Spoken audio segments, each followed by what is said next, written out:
Hi,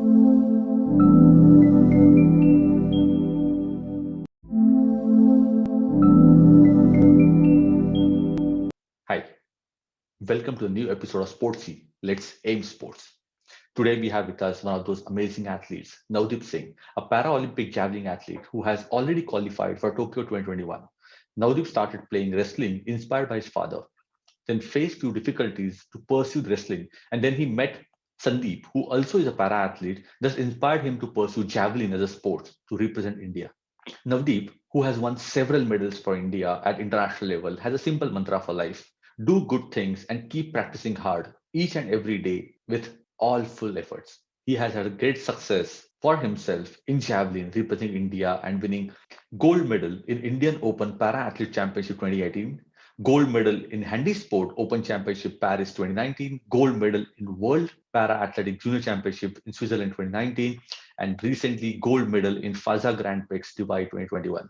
Please welcome winner of National Child Award Exceptional Achievement 2012 by President of India and a Para-Olympian, Navdeep Singh. Thank you for watching, thank you for liking, and thank you for sharing. But please do subscribe on our channel Sportsy Says and help us spread the word about Sportsy. We go with the same handle Sportsy Says across all the social media platforms. हाय नवदीप, आप हमारे platform पे आए, हम लोग को इतनी खुशी हुई। फर्स्ट सबसे पहले तो आपके लिए बधाइयाँ, आपको पैरा ओलंपिक 2021 के लिए आपका क्वालिफिकेशन होने के लिए सबसे पहले बधाइयाँ। एंड हम लोग को थैंक यू बहुत सर। खुशी हुई, बहुत खुशी हुई कि कोटा हो गया, क्वालिफिकेशन कोटा हो गया, और अभी हम लोग सिर्फ देख रहे हैं कि वहां जाके तिरंगा तिरंगा कैसे फैलेगा। जी इनका स्टोरी थोड़ा इंटरेस्टिंग है। इन्होंने चालू किया था रेसलिंग से, अपने पिताजी से इंस्पायर होके, एंड वहां से जैवलिन में आ गए, और वो भी इंटरनेशनल प्लेयर हो गए, ओलंपिक में जा रहे हैं। सो नवदीप, ये आपका सफर कैसे रहा? मतलब आपने कैसे चालू किया जैवलिन, एंड देन आपके जो फिजिकल डिसेबिलिटी आ गई, या उसके आगे आपने जैवलिन में आ गए रेसलिंग छोड़ के, तो वो कैसे चालू हुआ आपका? सर, जैसे मतलब मैं जब बच्चा था तो मेरी थोड़ी एक्टिविटी थी ना, जो मतलब वो गेम के प्रति मतलब मैं एक्टिव था उस टाइम पे। और तो पापा भी पहले रेसलिंग करते थे, पापा को भी नॉलेज थी गेम की। हम्म। तो उन्होंने एज मतलब बच्चे की तरह वो खुद करते थे और मेरे को भी करवाते थे। हम्म। तो मैंने 3 साल पापा को देखते देखते मैंने रेसलिंग की। मेरा स्टेट में मेडल भी था, ब्रॉन्ज अरे वाह। मेडल था नॉर्मल हम्म। बच्चों में। हाँ हाँ। हाँ, उस टाइम पे मैं पैरा में नहीं खेलता था, मैं नॉर्मल में खेलता था। हाँ तो हाँ। मैंने करा, प्रयास किया, फिर मेरे को इंजरी आ गई मेरी बैक में, लोअर बैक में। तो ओके। मैंने 1 साल 2 साल कुछ नहीं किया। उसके बाद फिर मैंने दोबारा गेम में आने का प्रयास किया। तो फिर मैंने रनिंग करनी शुरू की। मैं 100 मीटर हम्म। करता था। 100 मीटर भी मेरे नेशनल्स में मेडल थे। तो नेशनल में मेडल, जब मेरे नेशनल में मेडल आए तब मैं 12 साल का था, सीनियर नेशनल में। ओके। तो तो राष्ट्रपति जी ने मेरे को नेशनल चाइल्ड अवार्ड दिया। उसके करेक्ट। बाद फिर मैंने रनिंग कंटिन्यू रखी। तो पैरालंपिक ने हमारा रनिंग इवेंट हटा दिया। तो जैसे मैं पैरा की स्टेट्स खेलता था, नेशनल खेला था, तो मैं एक मेरे सीनियर एथलीट है, मैं उनसे मिलता था। वो थ्रो करते थे। हम्म। तो वो जेवलिन थ्रो करते थे और मैं उनको देखता था और मेरे को जेवलिन अच्छा लगा। तो पर उस टाइम पे मैं रनिंग कर रहा था, तो मैंने रनिंग गेम ही कंटिन्यू रखा। जब वो गेम हट गया मेरा, हाँ तो हाँ। मैं भाई उनके उनके पास गया। मैं उनको भाई साहब बोलता हूँ। तो मैं उनके पास गया, उनके पास जाके मैं बोला, भाई संदीप साहब जी, मैं भी राइट? जेवलिन करूँगा अब। संदीप जी की बात हाँ, कर रहे हैं हाँ आप? जी, हाँ जी, संदीप। हाँ जी, हाँ जी, हाँ जी, हम्म। संदीप भाई साहब। तो मैं उनके पास गया, मैं बोला, भाई साहब मैं भी जेवलिन करूँगा। बोले ठीक है। तो फिर मैं उनके साथ मैं उनको 2017 में उनके पास मैं जेवलिन करने के लिए चला गया। तो अब मैं 2017 से लेके अब तक उनके साथ हूँ। और मेरे कोच और संदीप भाई साहब के कोच एक ही हैं। और मेरे कोच ने मेरे ऊपर जितना ध्यान दिया, लाइक जैसे हम्म। मैं बिगिनर था, मैंने शुरुआत की थी, जेवलिन एक न्यू प्लेटफ़ॉर्म था मेरे लिए, बहुत ही अटपटा था। कभी मैं रनिंग कर रहा था, कभी मैं रेसलिंग कर रहा था। रेसलिंग में दूसरे अपोनेंट को देखना होता है, पर यहाँ मैंने खुद को अपने आप को बीट करना पड़ता है, अपने आप को हम्म। चुनौतियाँ देनी पड़ती हैं।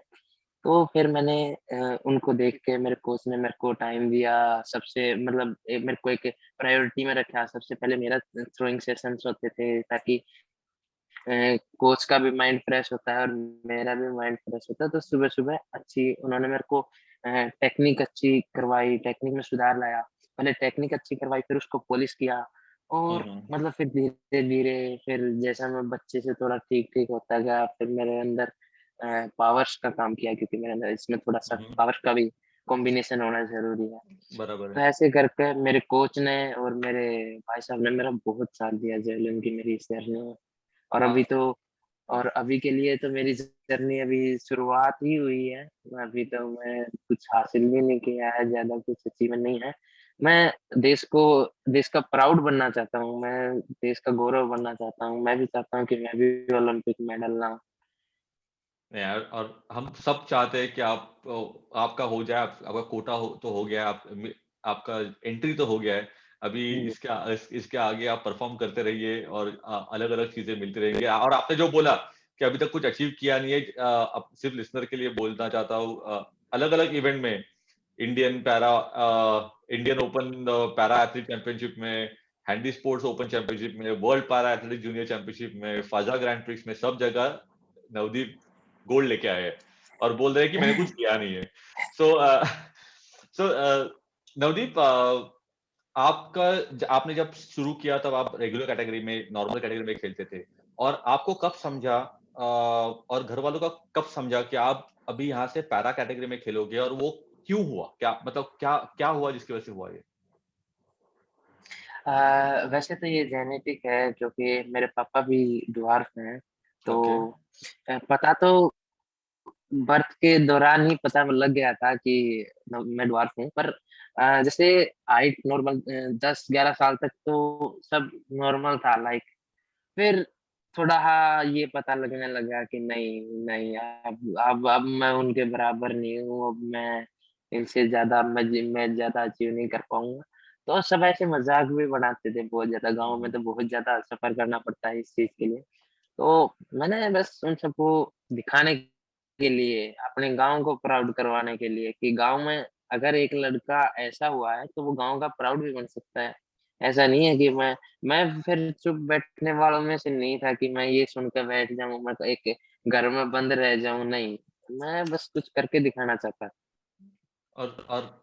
और ये सुन के ऐसा लग रहा है कि आपका सबसे बड़ा मोटिवेशन वही था कि कुछ करके बताना है, गाँव का नाम ऊपर करना है। लेकिन हाँ, मेरे मेरे को बस यही था कि देखो माँ-बाप तो मेरे खुश हैं, मेरी इन्हीं अचीवमेंटों से खुश हैं। पर मेरे को अभी वो भूख है मेरे अंदर, नहीं मैंने तो अभी कुछ भी नहीं प्राप्त किया। मैं अभी और कुछ अभी तो मेरा शुरुआत हुई है, अभी मैं बहुत कुछ करना चाहता हूँ। एंड भगवान करे और आपकी मेहनत काम आए और अब बहुत कुछ आगे आगे अचीव करे। आपने मोटिवेशन तो बोल दिया कि कुछ करके दिखाना था, लेकिन आपका इंस्पिरेशन क्या था? कौन था आपका इंस्पिरेशन? इंस्पिरेशन मेरे जो सीनियर एथलीट हैं, मैं उनको ही लेके चल रहा था क्योंकि जब मैंने शुरुआत करी थी, वो कुछ हद तक अचीव कर चुके थे। तो मैं देखता था उनके पास मतलब बहुत फ़ेम और नेम था उनके पास। तो मैं थोड़ा-सा ये करना चाहता था कि हाँ, मैं भी इनकी तरह इतना ही बड़ा खिलाड़ी बनूँगा और इनकी तरह ही डाउन टू अर्थ बनूँगा। क्योंकि जैसे उन्होंने मैं बिगिनर था, जैसे बड़े खिलाड़ी होते हैं, कई बार उनको वो मुँह नहीं लगाते मतलब ज़्यादा वो हुँ, नहीं, पर हुँ। नहीं, वो बहुत अच्छे थे। उन्होंने मेरे छोटे भाई की तरह ट्रेनिंग करवाई और मतलब जैसा उन्होंने मेरे साथ बर्ताव किया, मैं भी आगे मतलब अगर कोई मेरा जूनियर एथलीट होगा या फिर कोई भी मेरे सामने आएगा जो हेल्प माँगेगा, तो इंस्पिरेशन मेरे को इसी चीज़ से मिली कि उनकी तरह ही बनना, उनकी बहुत तरह सही। अचीवमेंट अचीव करनी है, पर डाउन टू अर्थ रहना। बहुत बहुत ही सही है। हम्बल रहना, डाउन टू अर्थ रहना बहुत इंपॉर्टेंट चीज़ है और आई थिंक ये कई स्पोर्ट्स भी सिखा देता है। तो आपके आपके लाइफ में हाँ, स्पोर्ट्स की अहमियत क्या है? सर मेरे को तो सब कुछ स्पोर्ट्स ने ही बनाया है। आज तक मैं जो अचीवमेंट है मेरी स्पोर्ट्स की वजह से ही है। मैं जो भी आज तक मैं आज जिस मुकाम पर हूँ वो सिर्फ़ स्पोर्ट्स की वजह से ही है। पढ़ाई-लिखाई तो मेरी नॉर्मल है। बाकी आज मैं जिस जगह खड़ा हूँ, जिस जगह मैं आज हूँ, वो सिर्फ़ मेरे स्पोर्ट्स की वजह से मैं हूँ। लेकिन एक तो स्पोर्ट्स की वजह से आपको आप अचीव कर चुके हैं एज अ पर्सनालिटी। आपका जो डेवलप हुआ, आपका एक टाइम होगा जब 8 9 10 तक आप नॉर्मल थे और उसके बाद ये चालू हुआ तब, जब एज आपने बोला कि गांव में मजाक उड़ाते हैं, ये करते वो करते, तो वो कहीं पे मेंटल लेवल पे भी प्रेशर करता है, वो आपको ये करता है। तो आपको उस चीज से बाहर आने में, मतलब ये क्वेश्चन आपके लिए है लेकिन इससे बहुत से लोगों को मिलेगा कि अगर अब हमारे में कुछ तो अगर प्रॉब्लम होगा और कुछ डिसेबिलिटी होगी और कुछ अब या डिफरेंटली एबल्ड अगर ऐसे होंगे, तो उससे बाहर, उससे जूझने के लिए अपने को क्या शक्ति चाहिए, तो वो फेज में आपको आपको स्पोर्ट्स ने कैसे हेल्प किया? उस चीज़ के लिए ये था कि जैसे भी कोई मेरे को ना नया माहौल मिलता था, जैसे मैं पहले गाँव में था, गाँव में थोड़ा जब शुरुआत हुई तो नया माहौल हुआ, सब देखने लगे, हँसने लगे, कुछ-कुछ बोलने लगे, ठीक है। मैंने उसको अपनी अचीवमेंट से मैं उनको रिप्लाई देना चाहता था, मैं अपने कर्म से उनको रिप्लाई देना चाहता था। मैं अपनी विल पावर और मैं उस टाइम टाइम पे चुप हुआ। मैं इनको इनके मुँह नहीं लगना, मैं चुप हूँ, ठीक है। हम्म, फिर ऐसे ही जैसे सोनीपत ट्रेनिंग करने गया, कुछ महीने सोनीपत ट्रेनिंग की, तो वहाँ भी एक नया माहौल था, उसमें भी एडजस्ट होने में टाइम लगता था। तो ठीक है, मैं यहाँ भी कुछ नहीं बोलना, अपना अचीवमेंट बोल देंगे, मेरे कर्म ही मेरे को इनको बताएँगे कि मैं क्या हूँ और क्या नहीं हूँ। हम्म, ठीक है, फिर थोड़े दिन बाद फिर मैं दिल्ली आ गया। फिर मेरे को नया माहौल मिला, नया नए लोग मिले, सब मेरे को देखते थे, घूरते थे और ये एक थोड़ा-सा अनोइंग भी लगता था कि यार सब देख रहे हैं, हँस रहे हैं। ठीक है, कोई नहीं। थोड़ा-सा टाइम का मैंने वेट किया, मैंने मेहनत करी, मैंने ट्रेनिंग करी। बहुत ही मैं 12-12 ती मैं सुबह 8 बजे ग्राउंड पे आता था और साढ़े 3 बजे अपने रूम पे जाता। मैंने 6-6 घंटे मैंने बहुत ट्रेनिंग की, पूरा-पूरा दिन लगा रहता था। फिर और अचीवमेंट और हुई, ये और ये अचीवमेंट जैव हुई, अचीवमेंट ये हुई। जैवलिन की ट्रेनिंग थी। हाँ, ये जेवलिन की ट्रेनिंग थी। ये सिर्फ़ जेवलिन की ट्रेनिंग थी क्योंकि ट्रेनिंग मैंने रनिंग की भी की है और ट्रेनिंग मैंने हाँ, रेसलिंग की भी की है। इसीलिए पूछ रहा था। तो फिर क्या हुआ मैंने ट्रेनिंग की। जो लोग हँसते थे वो आज भी वही हैं। और मैं चुप रहा, मैंने उनको कुछ नहीं बोला और आज मैं यहाँ हूँ। इसी को तो बोलते हैं ना कि आई थिंक आपके आप एक दो बार बोल भी चुके हैं कि आपके लाइफ का मंत्र है, अच्छी चीजें करते रहो, प्रैक्टिस बहुत अपना हार्डशिप देते रहो प्रैक्टिस के लिए, रोज पूरा एफर्ट डालते रहो। आई थिंक कोशिश करने वालों की कभी हार नहीं होती। जी भैया, वैसे यही मैंने रखा था क्योंकि परिश्रम करते रहोगे तो कुछ भी मिल जाएगा, कर्म करोगे तो फल मिलेगा। एंड आपने तो प्रूव कर दिया कि अलग अलग स्पोर्ट्स खेल चुके, आपको मतलब बाय बर्थ फैमिली में मालूम था, लेकिन फिर भी आपने एक लेवल तक नॉर्मल खेले, उसके आगे पैरा में गए, वहां पे अलग अलग लेवल पे गए और आज आपको टोक्यो ओलंपिक की बर्थ मिल चुकी है। सो फैमिली ने भी बहुत सपोर्ट किया भैया। मेरा भाई है, मेरा भाई ने मेरा बहुत साथ दिया, मेरे पापा ने मेरा बहुत साथ दिया, मेरी मम्मी ने बहुत साथ दिया। हर जगह मेरे से मतलब मेरे फैमिली अच्छी मिली मेरे को, फिर आगे जो संदीप भाई साहब थे वो मेरे को बहुत ही अच्छे इंसान मिले। उन्होंने फिर आगे मेरे कोच हैं, मेरे कोच ने मेरा बहुत साथ दिया। मेरे को इंसान अच्छे मिलते रहे और मैं उनसे सीखता रहा, अच्छी चीज़ें सीखता रहा, तो आज मैं आई थिंक ये बोलते हैं कि आप ऐसे ही लोग अट्रैक्ट करते हो, आप जैसी आपकी एनर्जी हो, आप खुद इतने अच्छे हो, इतने स्माइलिंग हो, पॉजिटिव हो और डाउन टू अर्थ हो। आई थिंक आपने आजू बाजू के लोग भी जो कमाए वो ऐसे ही कमाए। आई थिंक वो आपकी बहुत बड़ी कमाई है, other than what ever you have achieve for the country. हाँ सो जी, भैया। हाँ, सो नवदीप, अभी जब लास्ट ईयर का जब सब लॉकडाउन था और अलग अलग लोगों को अलग अलग डिफिकल्टी से गुजरना पड़ा, और एक ओलंपिक एथलीट के लिए 6-8 महीने क्या होते हैं, सब मतलब कोई सोच भी नहीं सकता। आपने वो टाइम में मेंटली खुद को कैसे प्रिपेयर किया और फिजिकली फिट कैसे रखा to be ready with the game whenever you get a chance? भैया मेरे को याद है मैं मार्च में यहाँ पे था तो यहाँ से फिर वो मैसेज आया कि पूरे इंडिया में लॉकडाउन लग रहा है तो घर जाना पड़ेगा। मैं घर गया, घर जाकर आया मैं 2-3 दिन तो रहा फिर मेरा मन नहीं लग रहा था घर में। मैं किससे क्या करूँ मेरा मन ही नहीं लग रहा था। सुबह मेरे को नींद नहीं आ रही थी। मैं कुछ करता नहीं था ना तो मेरे को नींद नहीं आ रही थी। तो मैंने अपने कोच से बात करी, अपने फ्रेंड से बात करी, तो वो मेरे को वर्कआउट भेजते थे। मैं घर में रह के ट्रेनिंग करता था प्रॉपर, ताकि मेरी फैट ना बढ़े, ताकि मेरे को दोबारा एडजस्ट होने में टाइम ना लगे। मैं जाऊँ और मेरे को सब मतलब जस्ट थोड़ा-सा करने की ज़रूरत पड़े और फिर मेरे को ज़्यादा कुछ करने की मैंने टाइम का यूटिलाइज़ किया। मैं जहाँ भी गया मैंने ट्रेनिंग नहीं छोड़ी। मैं हम्म, लाइक स्ट्रेंथ वर्क मैं करता रहा, जैसे कोर स्ट्रेंथ, आर्म स्ट्रेंथ, जो भी मेरे में वीकनेस थी मेरे को पता था मेरी क्या हम्म, वीकनेस थी, क्योंकि मैं नवंबर में मैं वर्ल्ड चैंपियनशिप गया था, वर्ल्ड चैंपियनशिप्स मेंस में। वहाँ मेरे लोअर बैक में इंजरी थी तो मैं परफॉर्म अच्छा नहीं कर पाया। तो इसीलिए मेरे को टाइम मिल गया ताकि मैं अपनी बैक की स्ट्रेंथ बढ़ा सकूँ, अपनी कोर की स्ट्रेंथ बढ़ा सकूँ। तो मैंने उस टाइम का यूटिलाइज़ किया और मैं सुबह-शाम ट्रेनिंग करता था और ट्रेनिंग करते-करते ही मैं फिर मेरे को फिर थोड़ा अच्छा फ़ील होने लगा, मेरा मन नहीं लग रहा था घर पे, तो जो आपने बिना बोला कुछ कि किए। आप आपके लाइफ का जो मोटो है वो आप करते रहे, आपने रोज मेहनत की, अच्छा काम करते गए, मेहनत करते रहे, आई थिंक आपको फल मिल गया। सो नवदीप, एक मेरा क्वेश्चन है, बिकॉज सी इंडिया में पैरा ओलंपिक लोगों ने पैरा ओलंपिक, जिसको मैं पर्सनली पैरेलल ओलंपिक बोलता हूँ, वो डिफरेंटली एबल्ड वहाँ पार्टिसिपेंट्स होते हैं।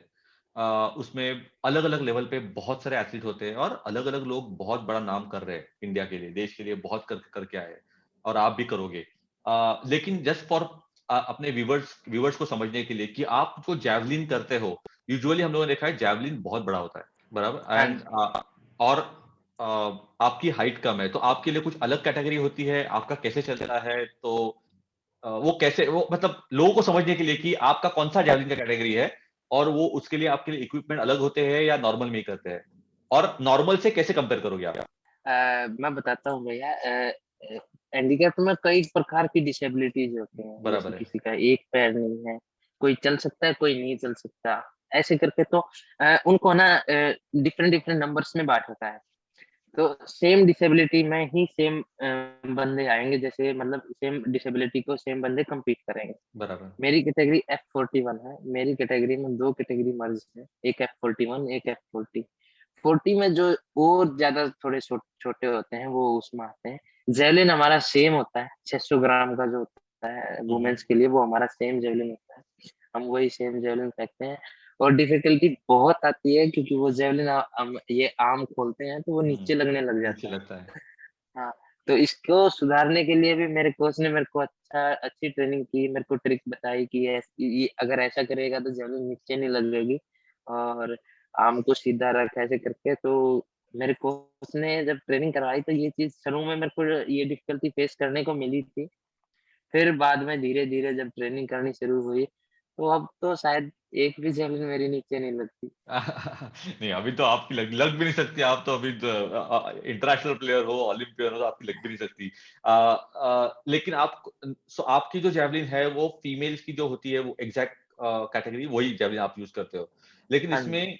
आपने जो बोले अलग अलग कैटेगरीज होते हैं, तो सब कैटेगरी के लिए यही यही जैवलिन यूज होती है? नहीं, नहीं, नहीं भैया, कुछ कैटेगरीज़ हैं जैसे F46 हैं, उनको एक हाथ में जिसके में दिक्कत होती है, उनको सेम 800 ग्राम की जेवलिन मिलती है। ओके। F44 है, उनको 800 ग्राम की जेवलिन मिलती है। F38 है, उसमें 800 ग्राम की जेवलिन मिलती है। ओके। अब नीरज भाई साहब हैं, उनकी F55 कैटेगरी, उनको 600 ग्राम की जेवलिन मिलती है, हम्म। क्योंकि उनका भी वो स्ट्रक्चर है ना, थोड़ा छोटा हो जाता है। वो बिकॉज अगर ऑफ व्हील अगर चेयर, उनका उनका व्हील अगर चेयर पे, हाँ। इसलिए। हाँ, अगर वो भी पीछे झुकेंगे तो उनकी भी जेवलिन नीचे टच होने के चांसेस होते हैं। हम्म। इसलिए तो कुछ कैटेगरीज़ हैं जिनमें कम की जेवलिन है, कुछ में नॉर्मल लाइक जैसे नॉर्मल होते हैं वैसी जेवलिन है। ओके।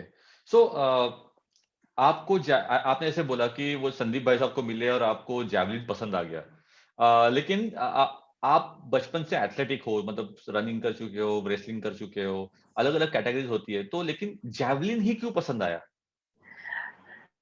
वो भैया एक अट्रैक्शन था मेरा जेवलिन की तरफ। मेरे को मतलब मैं रनिंग करता था तो मेरे को वो गेम अच्छा लगता था। बाय कंडीशनिंग मैं कर नहीं सकता था क्योंकि मैं रनिंग में उस टाइम पे ठीक था। जब वो हम्म, इवेंट ही हट गया तो फिर मेरे पास ऑप्शन था कि अब मैं जेवलिन चूज़ कर सकता हूँ, तो मैंने बोला पापा को कि मैं जेवलिन करूँगा। सो नवदीप, एक एक एक दो क्वेश्चन है। आपसे जो बातें हुई इसमें आप एस्पिरेशन समझ गया, इंस्पिरेशन समझ गया, मोटिवेशन समझ गया, आई थिंक आपका ड्रीम तो सबको मालूम है, मतलब ये कुछ छुपा हुआ नहीं है, आपको तिरंगा ओलंपिक में तिरंगा लेके गोल्ड मेडल लेके आना है। सो वो तो आपका ड्रीम है। लेकिन अब इंडिया में जो आप बहुत इंटरनेशनल पे कम्पीट कर सके, आप बहुत अलग अलग एथलीट को मिल चुके हैं, आप आपके दोस्त होंगे अलग अलग कंट्रीज से। सो आपको क्या लगता है कि क्या चीजें है जो उनको मिलती है और अपने को नहीं मिलती है और अपने को मिल सकती है, और अगर ये मिला तो ये हो जाएगा, सिर्फ आपके आपके कैटेगरी में अगर भी सोचा तो भी, तो वैसे क्या है? तो भैया एक चीज़ है, यहाँ इक्विपमेंट्स की कमी है, ट्रेनिंग इक्विपमेंट्स। मेरे पास जेवलिन है, हम्म। पर जो एक जेवलिन के लिए परफेक्ट, जैसे अब मेरे को बैक प्रेस करनी होती है, वेट ट्रेनिंग में बैक प्रेस करनी होती है, मेरे साइज़ का अगर वेट ज़्यादा है, मैं उठा लूँ, तो वापस तो मेरे को गर्दन पे ही रखना पड़ेगा। अगर वापस आते वक़्त मेरे चोट लगी तो हम्म। इसलिए मैं ये थोड़ा-सा देख के करता हूँ, यहाँ पे इक्विपमेंट्स इतने नहीं हैं, और खाना खाना अच्छा है, पर जो प्योरिटी नेचुरल में होती है, जो हमको, हम कहीं बाहर भी जाते हैं तो वो जो प्योरिटी हमको मिलती है, जैसे मैं स्विट्ज़रलैंड गया था, वहाँ का खाना अच्छा था, मतलब शुद्ध था, मतलब एक अलग डिफरेंट पता लग रहा था हमारे देश में, क्योंकि हम पिछले 10-20 साल से तो यही खा रहे हैं, अब वहाँ जा रहे हैं तो एक अलग टेस्ट हमको पता लग रहा था कि नहीं, इस चीज़ का टेस्ट ये भी हो सकता है क्या?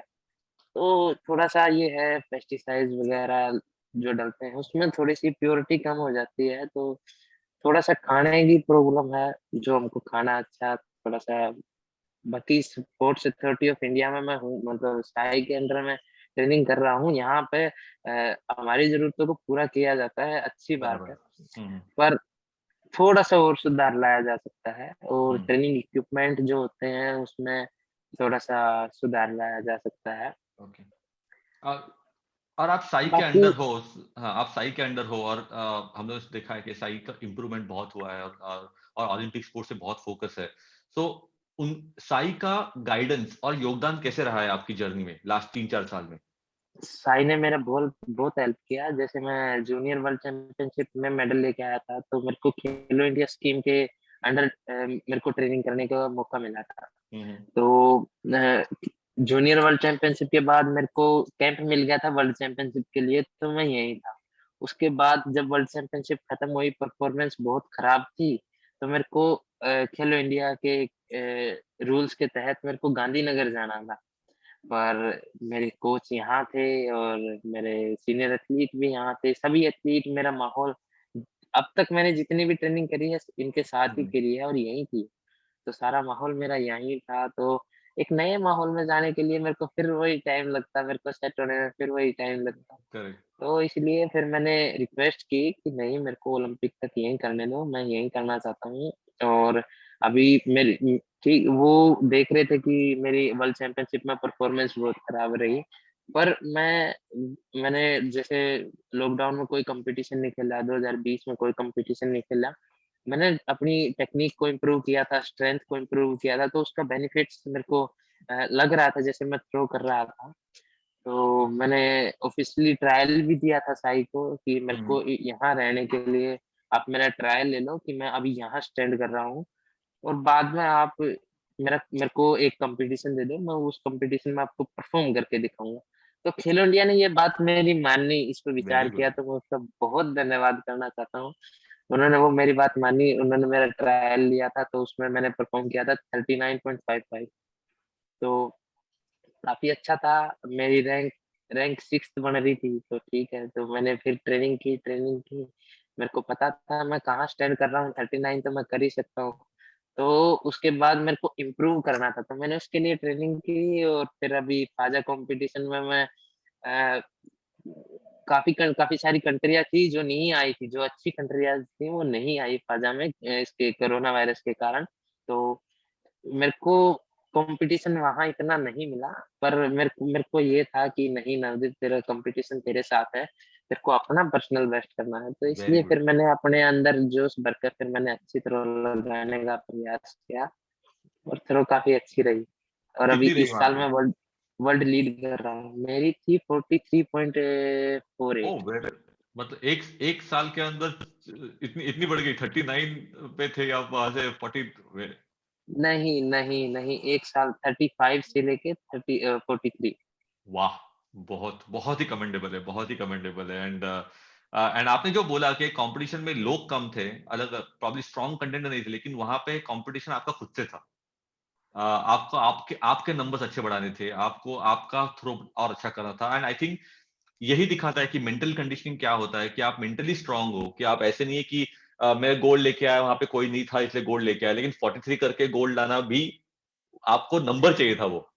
मेरे को अभी मैं 43 के हिसाब से मैं वर्ल्ड रैंक नंबर 3 पे स्टैंड कर रहा हूँ। मैं ही एग्जैक्टली। एक जूनियर एथलीट हूँ जो सीनियर्स को कम्पीट कर रहा हूँ।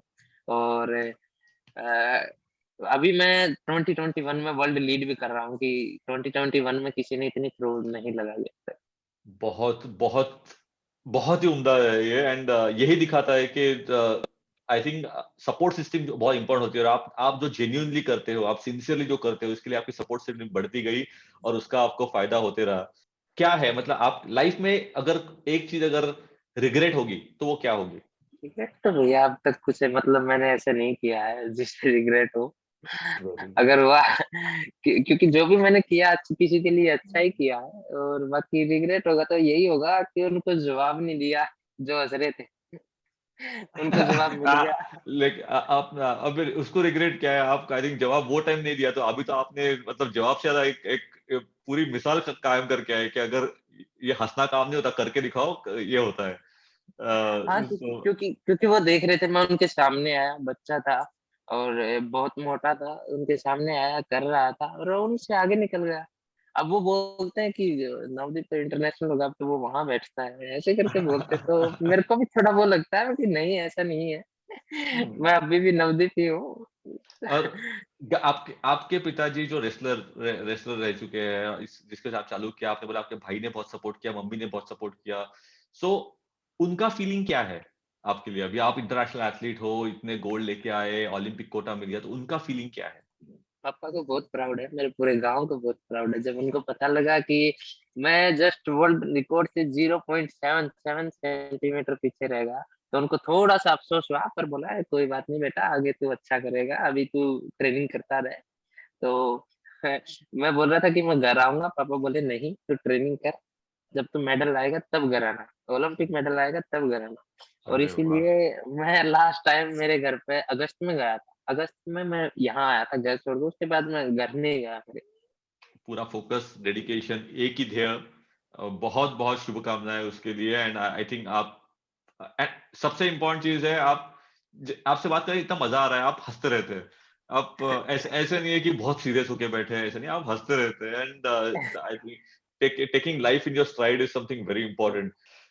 सो नवदीप, आप तो अपना जैवलिन तो खेलते आ रहे हो, रेसलिंग किया, ये किया, लेकिन ऐसा कौन सा स्पोर्ट है और ऐसा कौन एथलीट है जो आपको बहुत पसंद है?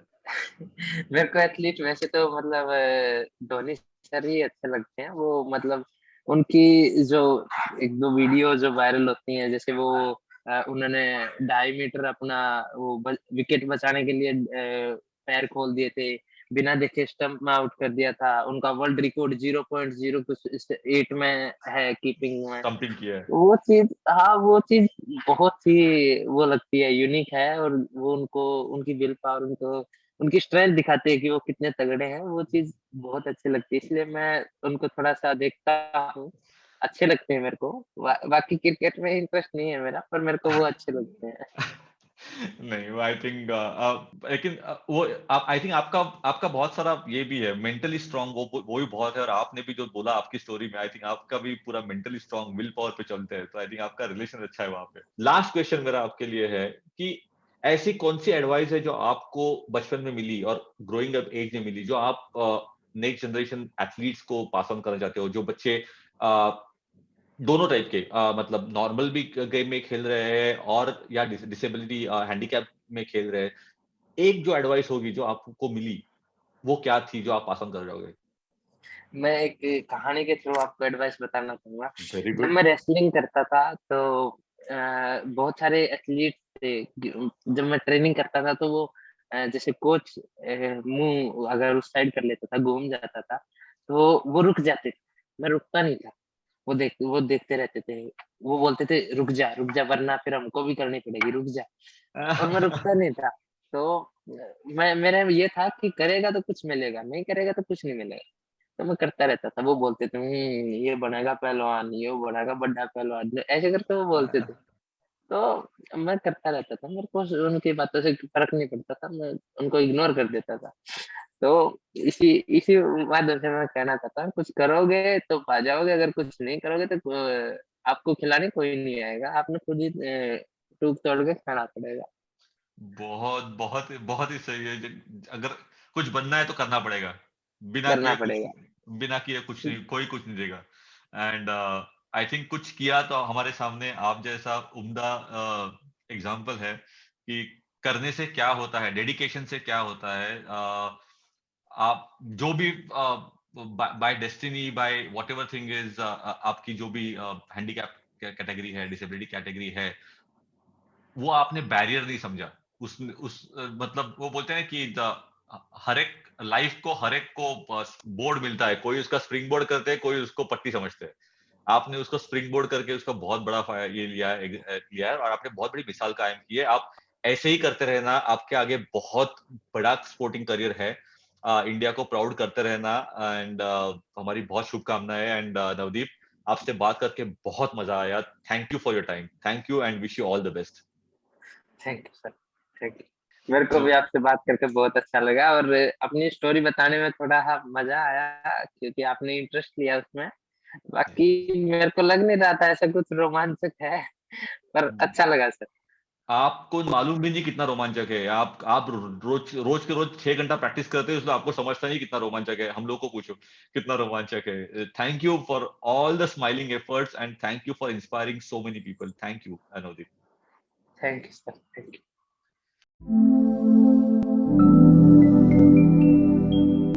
Thank you for watching. Thank you for liking and thank you for sharing. But please do subscribe on our channel Sportsy Says and help us spread the word about Sportsy.